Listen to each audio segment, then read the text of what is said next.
Hello, ഇന്ന് ഞാൻ നിങ്ങളിലെത്തിയിരിക്കുന്നതെന്ന് പറഞ്ഞാൽ ഒരു ടിപ്പാണ്. ഇത് ചെന്നിനായകമാണ്, ഇത് മുട്ടയാണ്. ഈ മുട്ടയുടെ വെള്ളക്കരുവും ഈ ചെന്നിനായകവും ഉപയോഗിച്ച് നമ്മളിപ്പോൾ വേദനയ്ക്കൊരു ടിപ്പ് തയ്യാറാക്കുകയാണ്. ഈ വേദനയ്ക്കുള്ള ചെന്നിനായകം റെസിപ്പി നമ്മൾ തയ്യാറാക്കുമ്പോൾ ഒരിക്കലും നമ്മൾ പാചകത്തിന് ഉപയോഗിക്കുന്ന ഒരു പാത്രങ്ങൾ ഉപയോഗിക്കാൻ പാടില്ല.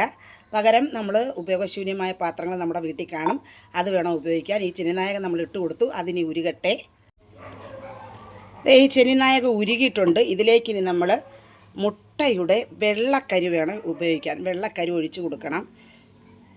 എന്നിട്ടിത് നന്നായിട്ടൊന്ന് ചൂടാക്കി എടുക്കണം.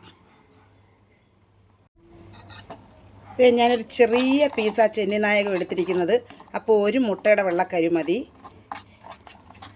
ഇത് പാകമായി വരുന്നുണ്ട്. നല്ലതുപോലെ ഒന്ന് ചൂടായി കുഴമ്പ് രൂപമാകുമ്പോഴേക്കും നമുക്ക് വാങ്ങി വെച്ച് ചെറു ചൂടോടുകൂടി മുട്ടിനായാലും വേദന ഏത് ഭാഗത്താണോ, നടുവിനായാലും ഏത് ഭാഗത്തായാലും ചെറു ചൂടോടുകൂടി നമുക്ക് തേച്ച് പിടിപ്പിച്ചാൽ വേദനയ്ക്ക് ഏറ്റവും വലിയൊരു ആശ്വാസമാകും.